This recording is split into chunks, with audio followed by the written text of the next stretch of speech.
Garuda Calling, daftar pemain timnas Indonesia. Patrick Kluivert memanggil sejumlah pemain pilar. Emil Audero, Marten Pas, dan Hernando Ari jadi harapan di sektor penjaga gawang. Di sektor pertahanan, Kluivert memberi ruang untuk nama-nama semodel Calvin Verdong, Kevin Dix, Sandy Walsh, Yangse Sayuri, Rizky Ridho, Justin Hubner, Jay Ijes, Jordi Amat, Dean James, Shaine Patinama, dan Eliano Reinders. Di lini tengah, Ricky Kambuaya, Tom Haye, Mark Klok, Nathan Chua Awon, Joey Pelupesi. Untuk sektor penyerangan, Patrick Kluivert memutuskan memanggil Ramadan Sananta, Yakob Sayuri, Stefano Lillipali, Ragnar Oratmangun, Beckham Putra, Ole Romeni, Mauro Zylstra, Miliano Jonathans, dan Egy Maulana Fikri. Alhamdulillah berkah luar biasa hampiri Garuda Timnas Indonesia. Breaking news, Ole Romeni pulih dan sudah latihan keras di lapangan. Dipanggil Patrick Kluivert untuk laga Timnas Indonesia versus Arab Saudi dan Irak. Kembalinya Romeni bukan kabar biasa, ini sinyal bahaya.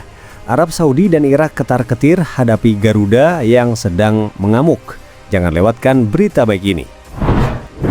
Seketika seantero dunia bisa dibikin geger. Begini kabar terbaru Mace Hilgers.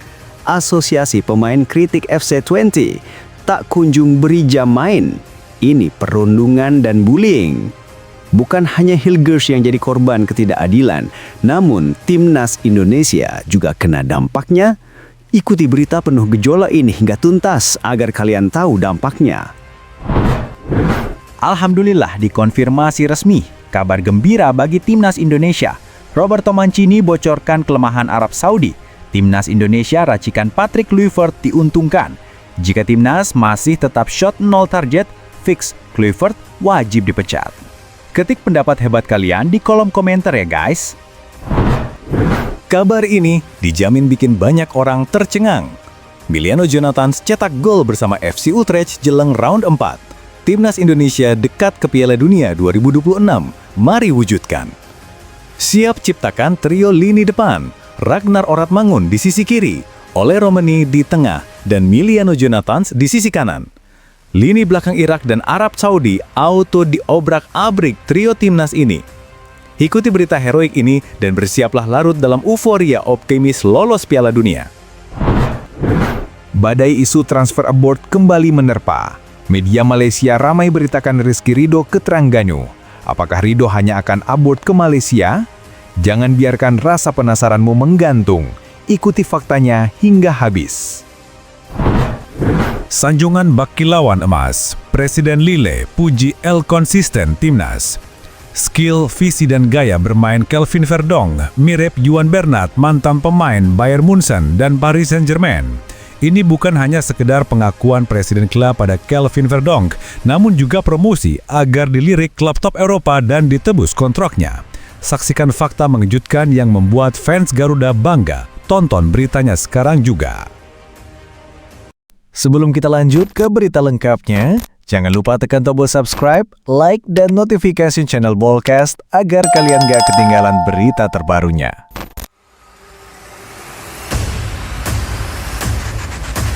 Breaking news mengenai Ole Romeni kembali menjadi sorotan publik sepak bola nasional. Striker naturalisasi berdarah Belanda Indonesia ini dilaporkan sudah mulai berlatih keras di lapangan setelah sempat menepi akibat cedera.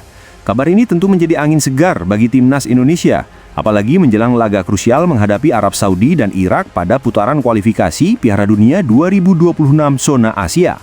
Romeni yang sebelumnya sudah pernah dipanggil masuk dalam daftar skuad Patrick Kluivert, kini kembali dipantau secara intens oleh jajaran pelatih timnas. Kondisinya yang semakin membaik membuka peluang besar untuk tampil dalam laga penuh gengsi tersebut. Fakta bahwa Romeni sudah terlihat berlatih dengan disiplin menjadi sinyal kuat bahwa dirinya siap bersaing untuk mendapatkan tempat di lini depan Garuda. Kehadirannya sangat dinantikan karena gaya bermain Romeni dianggap bisa memberikan variasi serangan, memadukan kecepatan, kelincahan, serta penyelesaian akhir yang efektif. Media nasional dan internasional menyoroti perkembangan ini. Sejumlah outlet berita olahraga menegaskan bahwa Romeni memang menjadi salah satu kartu truf penting yang sedang ditunggu kepastiannya. Fans di media sosial juga ramai membicarakan progres latihannya. Video singkat, foto, serta cuplikan analisis tersebar di berbagai platform, menandakan bahwa antusiasme masyarakat begitu besar. Tidak sedikit yang menyebut kehadiran Romeni mampu menghidupkan kembali optimisme Garuda dalam menatap laga sulit melawan dua raksasa Asia, Arab Saudi dan Irak. Meski demikian, keputusan final tetap berada di tangan Kluivert. Tim medis dan pelatih fisik timnas masih akan memantau kondisi Romeni hingga hari-hari terakhir sebelum pengumuman skuad resmi. Hal ini penting untuk memastikan sang penyerang benar-benar siap secara fisik dan mental. Dengan jadwal pertandingan yang padat dan intensitas tinggi, Kluivert tentu tidak ingin mengambil risiko memasukkan pemain yang belum pulih 100%. Namun sinyal positif sejauh ini membuat banyak pihak percaya bahwa peluang Romeni kembali mengenakan jersey merah putih sangat terbuka lebar. Bila benar dipanggil, laga melawan Arab Saudi dan Irak bisa menjadi panggung besar pembuktian oleh Romeni.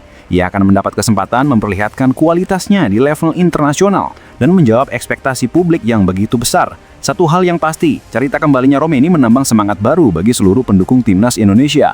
Mereka menunggu dengan penuh harap agar striker andal ini benar-benar bisa tampil dan menjadi bagian dari perjuangan Garuda di kualifikasi Piala Dunia. Roberto Mancini dan Arab Saudi menjadi sorotan dalam dunia sepak bola internasional. Mantan pelatih Arab Saudi itu memang sempat menyatakan beberapa kelemahan dalam timnya, terutama soal efektivitas penyelesaian peluang dan penggunaan formasi yang rentan terhadap tekanan dari lini tengah. Salah satu kritik yang diungkap Mancini setelah Arab Saudi ditahan imbang 1-1 oleh Indonesia adalah ketidakmampuan timnya memanfaatkan peluang secara optimal serta performa lini depan yang kurang tajam. Dalam beberapa pertandingan sebelumnya, Arab Saudi di bawah asuhan Mancini juga mengalami kekalahan ketika menghadapi lawan yang menggunakan formasi 4-2-3-1 atau variasi taktik dengan dominasi di lini tengah. Mancini dikenal fleksibel dalam memilih formasi, namun ia tidak memiliki satu pakem gaya bermain yang selalu konsisten saat menghadapi situasi kritis. Hal ini membuat timnya beberapa kali terlihat rapuh ketika ditekan oleh lawan dengan strategi penguasaan bola. Sementara itu, Patrick Kluivert sebagai pelatih timnas Indonesia belum pernah menyatakan secara langsung bahwa dirinya akan memanfaatkan kelemahan Arab Saudi yang disebut Mancini. Kesimpulannya, meski Roberto Mancini pernah mengkritik performa Arab Saudi dan menyebut sejumlah titik lemah seperti kurang tajam dalam penyelesaian akhir serta kesulitan menghadapi tekanan di lini tengah, tidak ada bukti bahwa ia benar-benar membocorkan rahasia taktis secara gamblang. Begitu pula Patrick Kluivert tidak pernah menyebut hal itu sebagai keuntungan langsung bagi Indonesia. Semua masih berada pada ranah analisis performa, bukan pengungkapan strategi tertutup. Mies Hilgers kembali menjadi sorotan publik sepak bola nasional dan internasional. Bek keturunan Indonesia yang bermain untuk SC Twente di era divisi ini tengah menghadapi situasi pelik yang menyita perhatian banyak pihak. Awal musim 2025-2026 dimulai dengan absennya Hilgers dari skuad klub. Ia tidak hanya menjadi starter, tetapi bahkan tidak masuk ke daftar pemain dalam laga resmi FC Twente pada pekan-pekan awal kompetisi. Alasan utama yang diungkap pihak klub adalah belum tercapainya kesepakatan perpanjangan kontrak antara Hilgers dan FC Twente. Kontraknya diketahui akan habis pada musim berikutnya, dan Hilgers sudah menyatakan keinginan untuk melanjutkan karir di tempat lain. Klub pun mengambil langkah antisipasi dengan merekrut bek Daru sebagai penjaga pos pertahanan tambahan agar stok bek tidak terganggu jika Hilgers benar-benar pergi. Pelatih FC Twente sebelumnya, Joseph Osteng, mendapat kritik dari toko sepak bola termasuk Ibrahim Elvele karena belum memainkan Hilgers padahal beberapa pertandingan sudah berjalan. Kritik diarahkan pada kurangnya penjelasan dari pelatih dan klub mengenai absennya Hilgers. Publik bertanya apakah absennya karena masalah kebugaran, kontrak yang belum selesai atau alasan taktis semata. Manajemen klub melalui direktur teknik Jan Streuer membantah tudingan bahwa hilangnya Hilgers dari skuad disebabkan tekanan eksternal atau intervensi pihak luar. Streuer menegaskan bahwa absennya Hilgers adalah hasil dari negosiasi kontrak yang masih berlangsung serta keputusan internal klub. Belakangan muncul pelatih baru di FC Twente, yaitu John van den Brom, menggantikan Osteng. Namun keadaan pelatih baru belum mengubah status Hilgers, manajemen tetap pada kebijakan bahwa Hilgers tidak akan dimainkan selama kontrak baru belum disepakati. Van den Brom sendiri menyatakan bahwa ia mengikuti aturan klub dalam hal ini. Kondisi ini berdampak tidak hanya pada karir Hilgers di klub, tetapi juga terhadap peluangnya bersama tim nasional Indonesia. Hilgers bahkan sempat absen dari panggilan timnas Indonesia pada jeda internasional karena fokus menyelesaikan masalah kontrak di klub dan kemungkinan pindah ke tim baru. Situasi yang dialami Hilgers memunculkan keprihatinan dari publik serta pengamat sepak bola. Banyak yang menilai Hilger seperti sedang dibekukan oleh pihak klub sampai ada kepastian soal kontraknya. Hal ini dianggap berpotensi merugikan performa serta ritme bermainnya di level kompetitif. Walaupun demikian, sampai saat ini belum ada pernyataan resmi dari asosiasi pemain di Belanda maupun internasional yang menyebut kondisi tersebut sebagai bentuk perundungan atau bullying. Miliano Jonathans kembali menjadi sorotan publik sepak bola Indonesia setelah mencetak gol pertamanya bagi Jong FC Utrecht di kompetisi Eerste Divisi Belanda.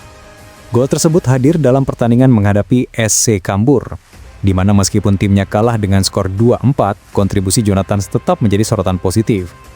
Miliano yang sebelumnya pindah ke Utrecht dari Vitesse Antwerp sudah menanti momen untuk membuktikan kapasitasnya di klub baru. Gol yang ia ciptakan ini menjadi pecah telur setelah kurang lebih 8 bulan berada di Utrecht tanpa mencetak gol dalam kompetisi untuk tim utama atau tim pengembangan. Penampilan Jonathans dinilai impresif.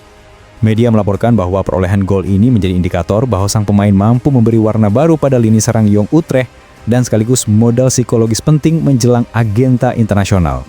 Di sisi lain, semangat dan keyakinan Jonathans terhadap peluang Indonesia ke Piala Dunia 2026 ikut menguat. Dalam berbagai media, ia menyebut bahwa Indonesia sudah semakin dekat menuju Piala Dunia dan dirinya siap ikut mewujudkannya. Kehadirannya dianggap sebagai tambahan kekuatan yang signifikan bagi skuad Garuda, utamanya jelang babak keempat kualifikasi Piala Dunia 2026 zona Asia, di mana Indonesia berada satu grup dengan Arab Saudi dan Irak. Keseriusan Jonathans untuk tampil impresif di klub serta mental percaya diri tinggi diharapkan memberikan dorongan positif bagi tim nasional. Meski demikian, penting dicatat bahwa gol ini bukan jaminan langsung bahwa Jonathans akan menjadi starter utama atau jaminan bahwa Indonesia bakal lolos. Banyak faktor yang menentukan seperti kondisi skuad, taktik pelatih Patrick Kluivert, lawan berat, dan performa dalam pertandingan kualifikasi mendatang. Dengan momentum yang sekarang ia miliki, Jonathans dalam posisi tepat untuk menunjukkan bahwa ia bukan sekadar talenta berbakat, tetapi juga aset nyata yang bisa membantu Indonesia meraih target besar, tampil di Piala Dunia 2026.